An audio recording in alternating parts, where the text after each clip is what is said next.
हाय। इस वीडियो में मैं बात करूंगा बेसिक्स ऑफ सोलो मॉडल की। यानी मैं इसमें बात करने वाला हूं उन कॉन्सेप्ट्स की, उन टर्मिनोलॉजीज की जो बाकी चैप्टर्स में से यूज हो रहे हैं या फिर जो माइक्रो इकोनॉमिक्स में से यूज हो रहे हैं। तो उन सारे कॉन्सेप्ट्स की बात करेंगे, ठीक है, ताकि जब हम ढंग से सोलो का मॉडल स्टार्ट करें तो आपको सारी चीजें समझ में आए। ठीक है, तो सोलो मॉडल एक ग्रोथ मॉडल है। Okay, it's a growth model जहां हम बात करेंगे कि given the level of resources an economy has, ठीक है, अगर एक इकोनॉमी के पास कुछ रिसोर्सेस हैं तो उन रिसोर्सेस का यूज करके आउटपुट का ग्रोथ कैसा होगा उस इकोनॉमी का। तो कोई भी अगर ग्रोथ मॉडल है तो वहां पर मेनली ये डिस्कशन होता है कि हम आंसर करना चाहते हैं एक question which is why some countries are rich, some countries are rich and others are poor।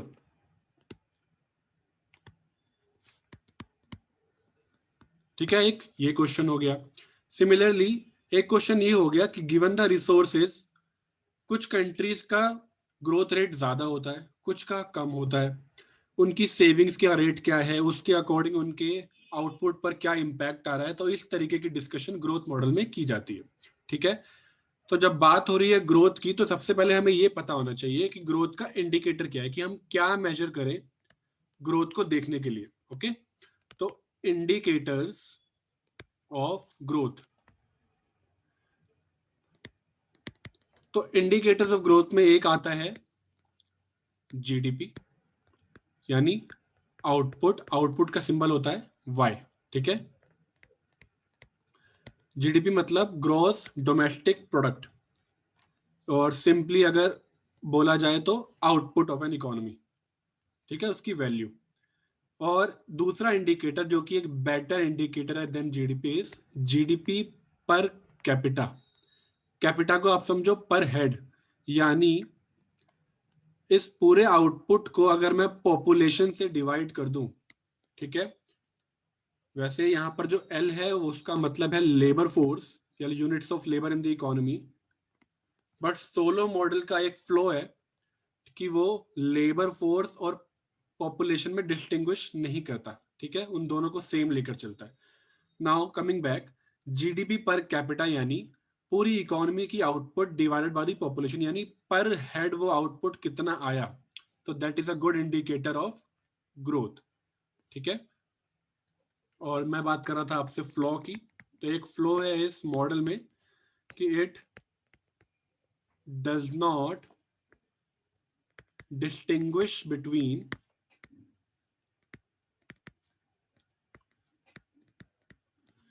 Labour, labour force and population. ठीक है, तो आउटपुट का जो इंडिकेटर है, जो ग्रोथ का जो इंडिकेटर है वो है जीडीपी या कहें आउटपुट। ओके, तो आउटपुट को प्रोड्यूस कैसे करा जाता है? आउटपुट को प्रोड्यूस करने के लिए हमारे पास होता है एक प्रोडक्शन फंक्शन। ठीक है, तो सोलो मॉडल में होगा एक प्रोडक्शन फंक्शन जो हमें बताएगा कि इनपुट्स का यूज करके कैसे आउटपुट प्रोड्यूस करा जा रहा है। यानी एक टेक्नोलॉजी बताई जाएगी कि किस वे में जब आप इनपुट्स का यूज करोगे तो आपको आउटपुट मिलेगा, तो कितना इनपुट डालने पर कितना आउटपुट मिलेगा। तो basically it's a relationship between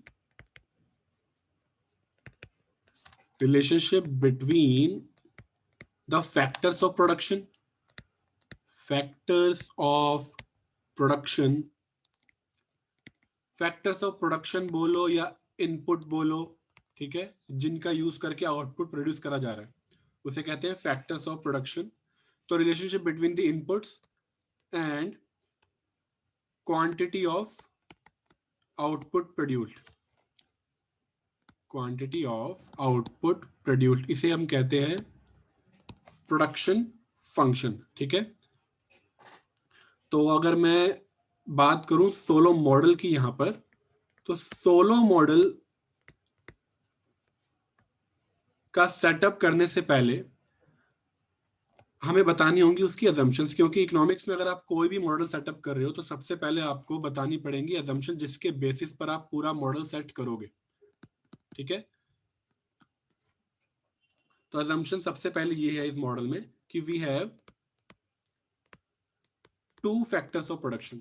ठीक है, तो जरूरी नहीं है कि फैक्टर ऑफ प्रोडक्शन 2 ही हो, यानी इनपुट्स 2 ही हो, बहुत सारे हो सकते हैं, बट सोलो मॉडल की एक अजम्पशन है कि 2 ही फैक्टर्स होंगे to make the model easy to understand. ठीक है, we have 2 factors of production, और वो फैक्टर्स ऑफ प्रोडक्शन क्या क्या है? एक तो है लेबर और दूसरा है कैपिटल। ओके, तो अगर आप इकोनॉमिक्स बैकग्राउंड से नहीं है और कहूँ कि अकाउंटेंसी आपने पढ़ी हुई है, तो आपको लग रहा होगा कैपिटल ये वो पैसा जो लगाना होता है, पूंजी जिसे कहते हैं हिंदी में, ये वो नहीं है। कैपिटल यहाँ पर होती है मशीनरी, कह सकते हो मशीनरी को, इक्विपमेंट्स को, तो ये आता है कैपिटल के अंदर इन इकोनॉमिक्स। ओके, और कैपिटल का सिंबल हम यूज करते हैं के। सी यूज कर सकते थे as a symbol, but C is used for consumption. ठीक है, तो सिंबल्स को अलग अलग रखने के लिए कैपिटल के लिए हम के यूज कर लेते हैं, और लेबर के लिए हम सिंबल यूज करते हैं एल। तो अगर एक इन दोनों का यूज करके एक प्रोडक्शन फंक्शन लिखना चाहूं मैं, तो आउटपुट डिपेंड्स अपॉन, या output is a function of labour and capital. और ये फंक्शन हो सकता है कुछ ऐसा दिखे यहाँ, यानी के की पावर अल्फा एल की पावर 1 माइनस अल्फा। ठीक है, तो यहाँ पर आउटपुट जो है वो डिपेंड कर रहा है कैपिटल पर और लेबर पर, और यहाँ पर alpha is a positive constant. ठीक है, तो ये क्या हो गया, एक प्रोडक्शन फंक्शन हो गया। तो फॉर एग्जांपल, अगर अल्फा की वैल्यू है आपके पास लेट्स से 2, एग्जांपल ले रहा हूं मैं, जरूरी नहीं है कि अल्फा 2 ही हो, और के है आपके पास लेट्स से 4, और एल है आपके पास, यानी लेबर फोर्स है आपके पास 5 यूनिट्स, या कहें 5 लेबर आवर्स, तो आउटपुट कितना आ जाएगा? आउटपुट आ जाएगा आपके पास 4 का स्क्वायर, फिर 5 to the power 1 minus 2। Okay, तो 4 का स्क्वायर इज 16, 5 की पावर -1 यानी 1/5। ठीक है, विच इज इक्वल टू 3.2। तो आपके पास आउटपुट आ जाएगा 3.2 यूनिट्स। तो एक मैं एग्जांपल दे रहा था आपको कि इस तरीके से एक प्रोडक्शन फंक्शन वर्क करता है। आप इसमें इनपुट्स की वैल्यू डालते हैं और वो आपको आउटपुट देता है। ओके, तो इसे रफ में रखिए।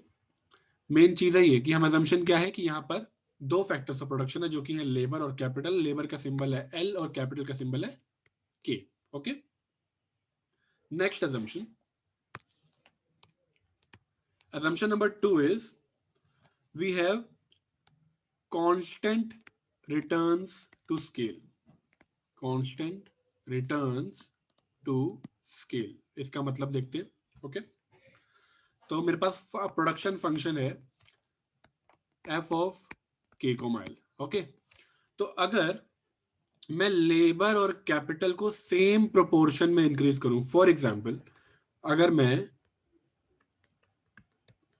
कैपिटल की यूनिट्स भी डबल कर दूं, लेबर की यूनिट्स भी डबल कर दूं, तो कांस्टेंट रिटर्न टू स्केल कहता है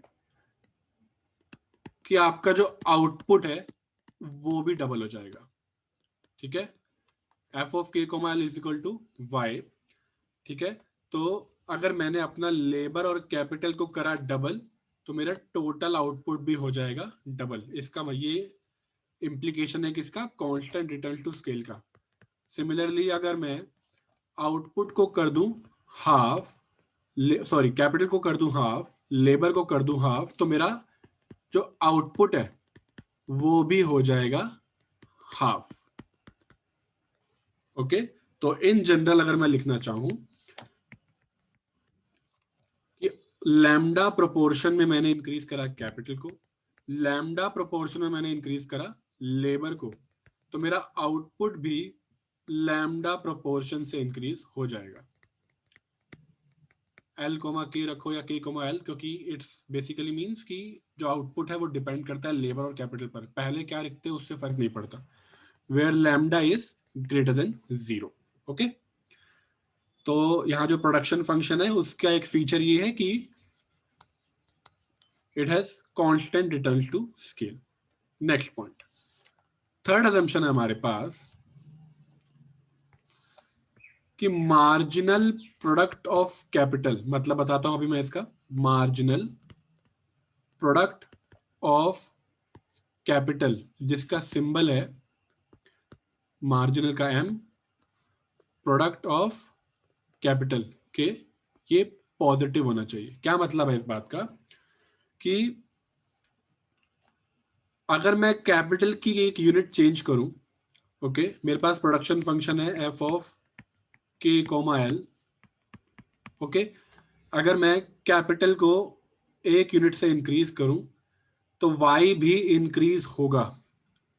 कैपिटल इंक्रीज करने से आउटपुट इंक्रीज होगा। तो अगर मैं पार्शियली डिफरेंशिएट करूं इस फंक्शन को विद रिस्पेक्ट टू के, ठीक है, तो ये मोर देन जीरो होगा। इसका मतलब क्या है कि change in output as a result of change in capital, ठीक है, मेनली बात कर रहा हूं इंक्रीज करने की, कि अगर कैपिटल इंक्रीज हुआ तो आउटपुट भी इंक्रीज होना चाहिए। There should be a positive relationship keeping labour constant, ठीक है, कि खाली कैपिटल का क्या इंपैक्ट है आउटपुट पर, इसकी बात हो रही है, इसीलिए हमने पार्शियली डिफरेंशिएट किया इसे। And similarly marginal product of labour, मतलब कि आउटपुट में कितना चेंज आएगा as a result of increase in labour, ये भी होना चाहिए positive, keeping capital constant, okay. यानी change in output as a result of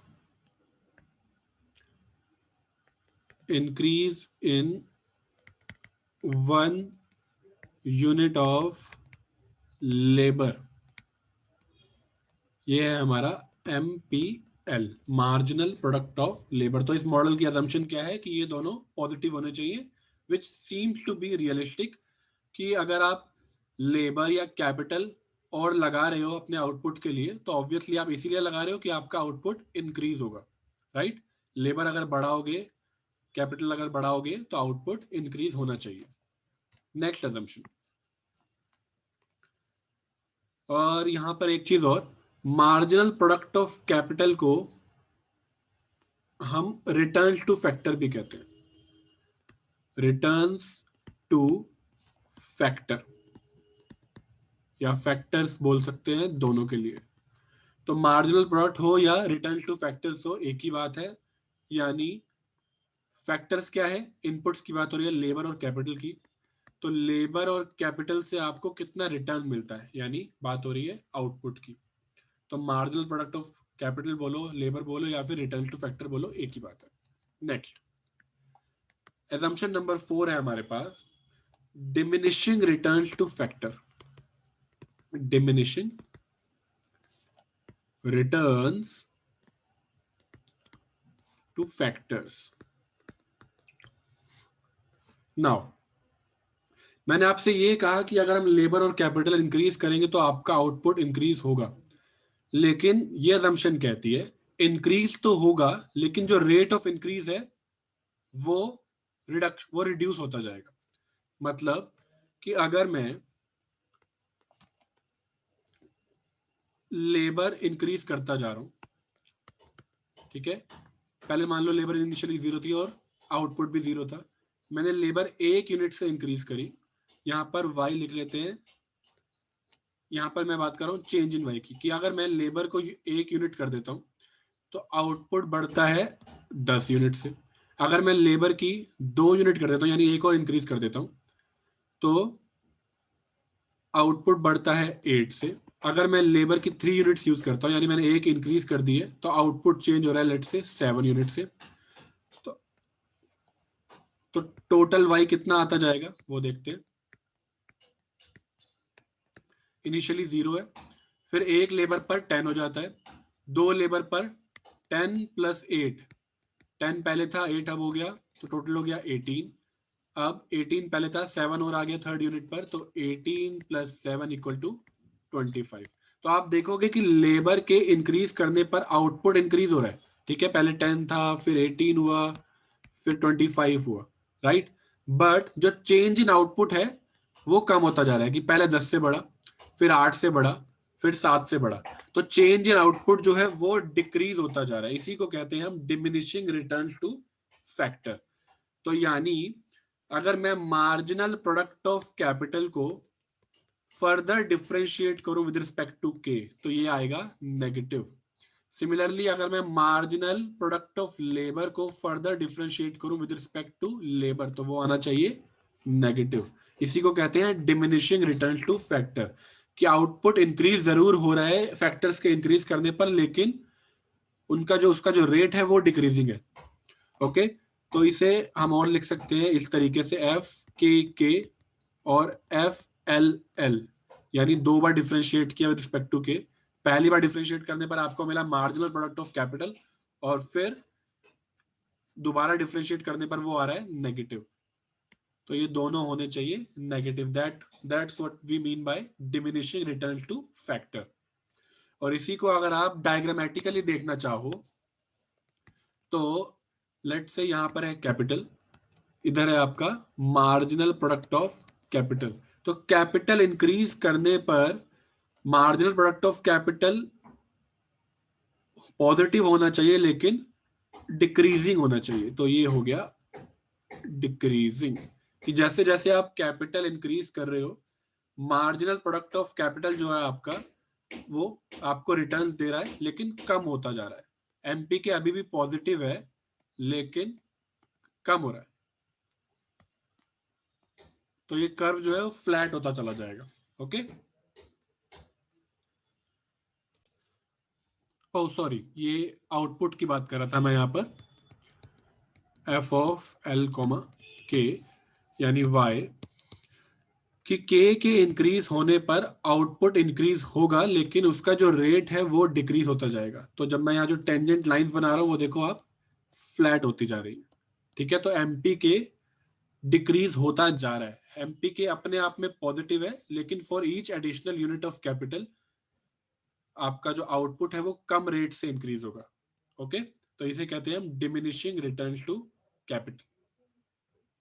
okay, तो इससे पहले जब मैं बात कर रहा था कांस्टेंट रिटर्न टू स्केल की, कि लेबर और कैपिटल है, आपने दोनों को अगर डबल करा तो आपका आउटपुट भी डबल हो जाता है।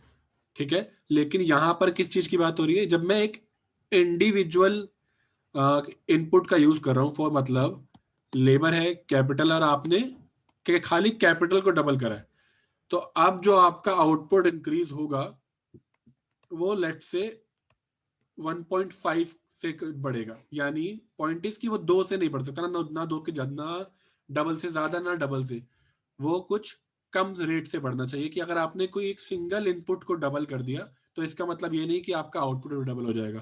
कांस्टेंट रिटर्न टू स्केल ये कहता है जब आप दोनों इनपुट्स को सेम प्रोपोर्शन में इंक्रीज करोगे तो आपका आउटपुट भी उसी प्रोपोर्शन से इंक्रीज हो जाएगा।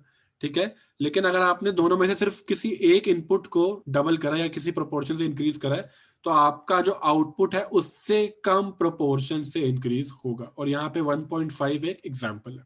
ठीक है, ये 1.4 भी हो सकता है, ठीक है, 1.2 भी हो सकता है, कुछ भी हो सकता है, बट इंप्लीकेशन यही है कि वो 2 से कम होना चाहिए। ओके,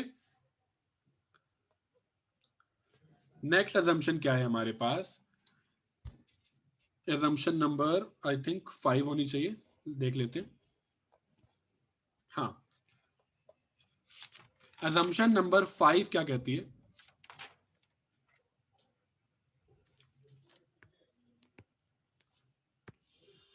तो जो growth of rate of labour है, growth of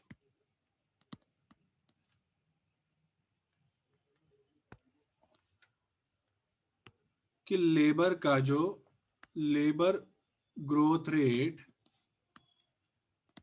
is assumed to be equal to n। इस मॉडल में एक्सोजेनसली यानी फ्रॉम आउटसाइड द मॉडल, या कहें कि ये चीज गिवन है, हमारे कंट्रोल में नहीं है, मॉडल में पहले से स्पेसिफाइड है कि जो आपके पास हमारे पास जो लेबर है इस इकोनॉमी में वो n के रेट से इंक्रीज होती है। क्या मतलब है इस बात का, कि अगर फर्स्ट पीरियड में लेबर है आपके पास लेट्स से L1 कह लो, और पीरियड 2 में अगर आपके पास लेबर है L2, तो इसका मतलब ये है कि L2 इक्वल होगा 1 प्लस n इंटू L1 के, जहां पे n क्या है, rate of growth of labour. Okay, तो लेबर का ग्रोथ रेट यहां पर एक्सोजेनसली गिवन है n, और ये जो n है वो एक कांस्टेंट है। तो ये एक और अनरियलिस्टिक अजम्पशन है कि इसका मतलब ये हुआ कि किसी भी इकोनॉमी की जो लेबर फोर्स है वो सेम रेट से इंक्रीज होती है, और जो कि n है और वो कांस्टेंट भी है।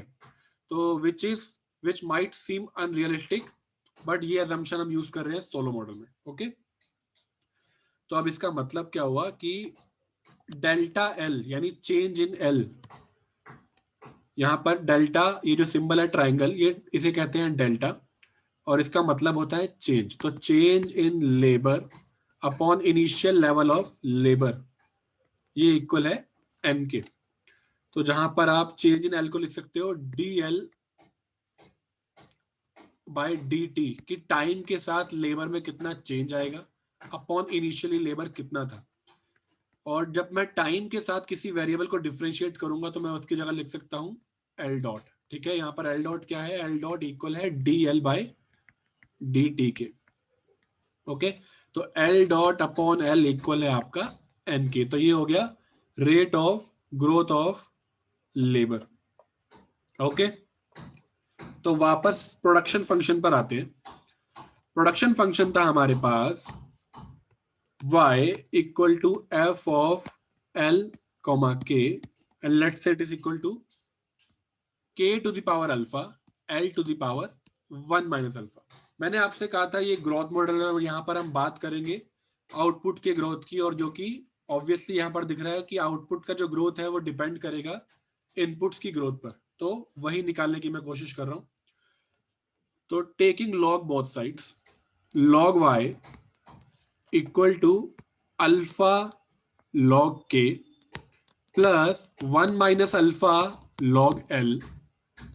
ओके, तो यहां पर मैंने log की प्रॉपर्टीज यूज करी है, और वो क्या है कि log of x to the power a equal होता है a log x, और log एक्स वाई इक्वल होता है log x प्लस log y के।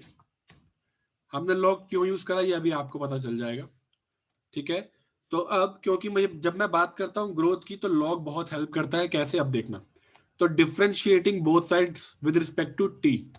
ठीक है, मैं डिफरेंशिएट करूंगा विद रिस्पेक्ट टू t, यानी टाइम की बात हो रही है यहाँ पर। तो d log y by d t equal to alpha constant है, बाहर आ गया, d log k by d t plus 1 minus alpha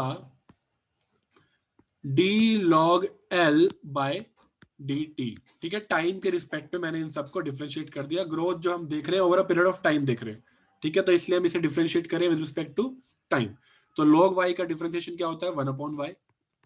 तो dy by dt, chain rule लगाया मैंने यहाँ पर, equal to alpha log k का डिफरेंशिएशन हो गया 1 बाय k, तो dk by dt plus 1 minus alpha log l का हो गया 1 अपॉन l, फिर l का हो गया dl बाय dt। तो अब आपको यहाँ पर दिख रहा है ये मुझे ग्रोथ के टर्म्स में चीजें मिल चुकी हैं। जैसे यहाँ पर rate of growth of labour क्या था, dl by dt upon l। ठीक है, तो वैसे उसी फॉर्म में मुझे सब कुछ मिल चुका है यहाँ पर।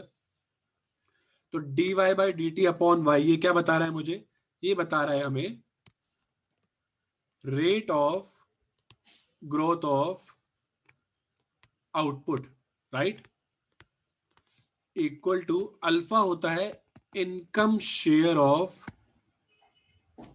कैपिटल। कैसे, ये देखो, आउटपुट कहो या इनकम कहो एक ही बात है, अज्यूमिंग प्राइस इक्वल टू 1 है। ओके, तो आउटपुट जो है वो डिपेंड करता है कैपिटल पर और लेबर पर।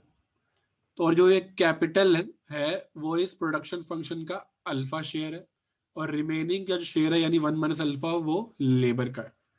तो इसी का यूज करते हुए मैंने कहा कि ये अल्फा आ गया income share of capital into D के बाई डी टी अपॉन के। ये क्या होता है? ये है कैपिटल का ग्रोथ रेट इंटू कैपिटल का ग्रोथ रेट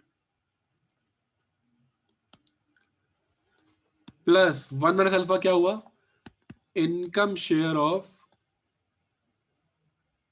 लेबर, कि लेबर का कितना शेयर होगा इस इनकम में, 1 minus alpha into D L by d T upon L, जिसे मैं लिख सकता हूं labour growth rate.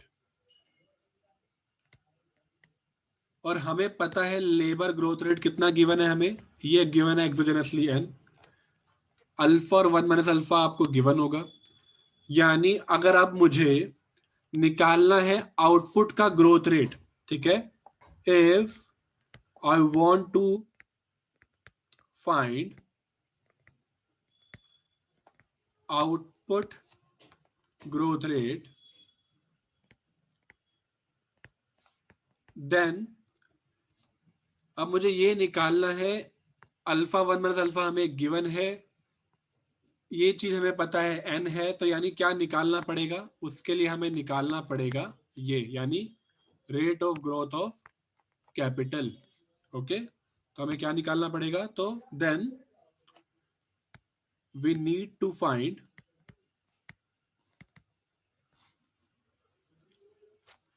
Capital growth rate, और इसी की हम बात करेंगे फर्दर सोलो मॉडल में आगे।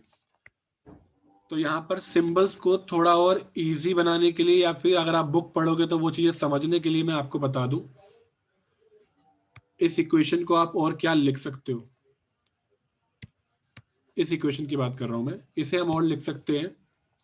तो d y by d t मैंने आपको कहा था वो इक्वल हो गया वाई डॉट के, तो y dot upon y equal to alpha k dot upon k plus 1 minus alpha l dot upon l. और यहाँ पर l dot upon l exogenously यानी फ्रॉम आउटसाइड द मॉडल पहले से हमें गिवन है एन। अब फर्दर जब मैं बात करूंगा अगली बार आपसे सोलो मॉडल की, तो ये सब मैं बेसिक लेकर चलूंगा, ठीक है।